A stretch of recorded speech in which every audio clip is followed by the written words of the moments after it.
네, 오늘 또 두 번째 만나 뵙는데요. 저는 중학생들을 가르치고 있는 온라인 과학 강사 안현정입니다. 대부분의 학생들이 이제 겨울방학이 되면 선생님, 전 이번에는 갓생을 살 거예요 라고 얘기를 많이 합니다. 새 학년에 들어가기 앞서 새로운 마음으로 새롭게 준비할 수 있는 시간이 또 겨울방학이기도 하거든요. 우리 겨울방학 같은 경우는 별도의 학습법이 있는 건 아닙니다. 자, 우리가 공부를 하기 위해서 크게 세 가지가 필요합니다. 첫 번째는 제대로 된 나만의 학습법이고요. 그리고 두 번째는 집중이 수반된 노력이 있어야 되겠죠. 자, 그리고 마지막이 특히 상위권에게 해당하는 멘탈 관리가 될 것 같은데요. 자, 여러 가지가 있겠지만 그중에 선생님은 딱 한 가지를 말씀드리고 싶어요. 자, 이것은 바로요, 대부분의 학생들이 알고 있지만 잘 하지 않기 때문에 여러 가지 문제가 발생하는 바로 이것, 교과서 읽기입니다. 자, 생각보다 별거 아닌데요 라고 생각하시지만 대부분이 안 읽고 계실 거예요. 이 겨울방학 동안 교과서 한 것만 제대로 읽는다 라고 해도 여러분들이 새 학기를 시작했을 때 정말 큰 자신감을 갖고 출발하실 수가 있으실 거예요. 자, 가끔씩요 이런 경험들이 있으실 거예요. 나 분명히 열심히 공부를 했습니다. 그리고 시험 범위도 끝냈어요. 그런데 막상 시험을 보면 기억이 안 나는 친구들, 아니면 시험은 잘 봤다라고 하더라도 시험이 끝나는 순간 머리가 완전히 포맷되는 경험 하셨을 거예요.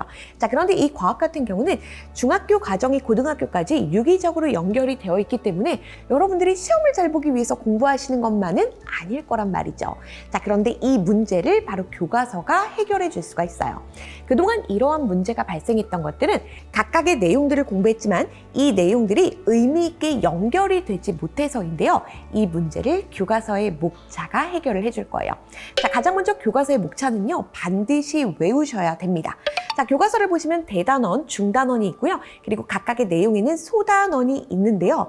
이 교과서의 목차만 제대로 외워두시면 여러분들이 한 대단원을 공부를 마치셨을 때 목차를 스스로 적고 여기 마인드맵이나 백지 복습을 통해서 대단원 전체의 내용의 흐름을 파악하실 수가 있어요.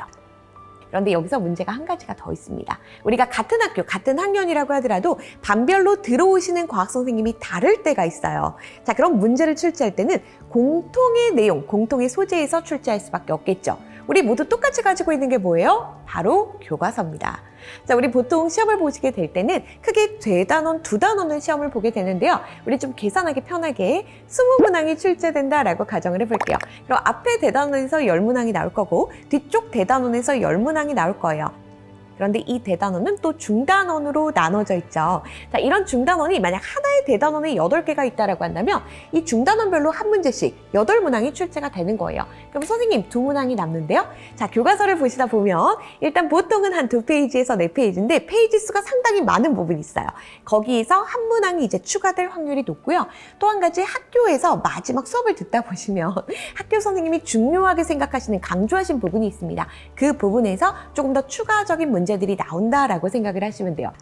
그럼 여러분들은 시험 문제가 어디에서 나오는지도 알고 계시는 거예요.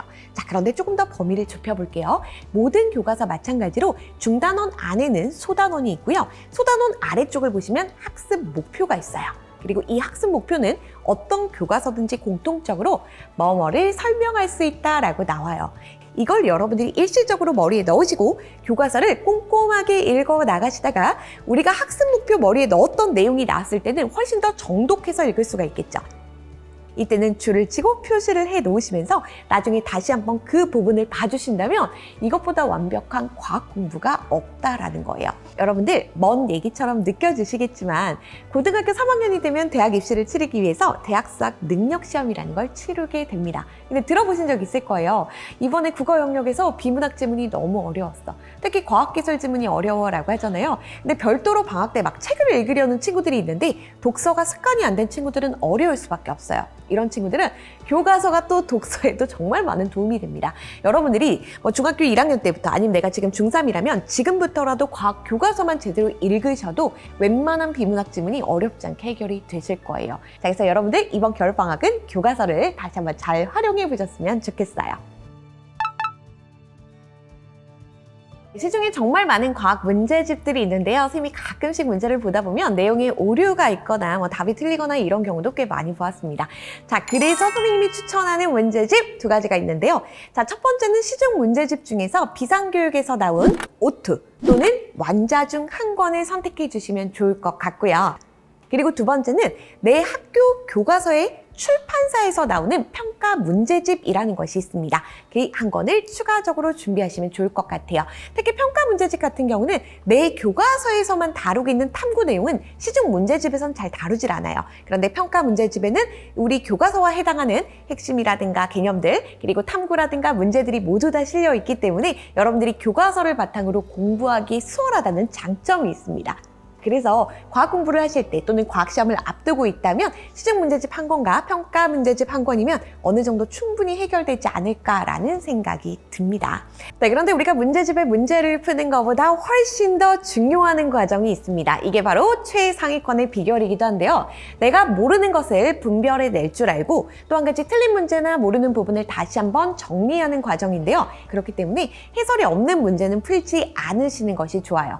자, 여러분들을 문제를 풀다 보면 헷갈렸던 부분도 있을 거고요. 틀린 문제들도 있을 겁니다. 그리고 나서 해설지를 보시면서 다시 한번 문제 옆에 첨삭을 해주시는 거예요. 그리고 이 내용을 내가 완전히 숙지할 때까지 반복해서 봐주시는 것. 이것이 진짜 문제집을 잘 활용하시는 거예요.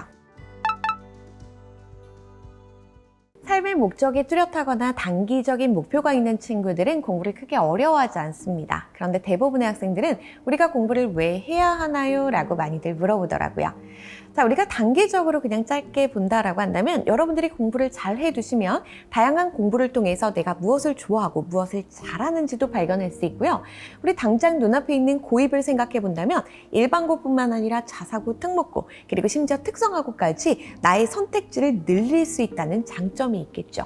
그런데 그보다 더 중요한 것이 있습니다. 선생님이 학생들에게 늘 하는 이야기인데요. 여러분들이 앞으로 어떤 삶을 살아가건 노력이라는 걸 하셔야 돼요. 그런데 이 노력은 하루아침에 쉽게 할 수 있는 것이 아닙니다.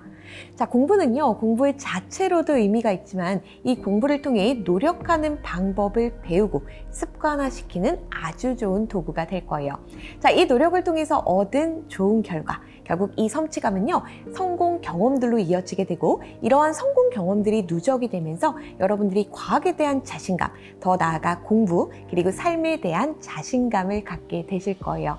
자, 앞으로 여러분들이 빛낼 세상이 너무도 기대가 됩니다. 자, 공부 너무 어렵게 생각하지 마시고요.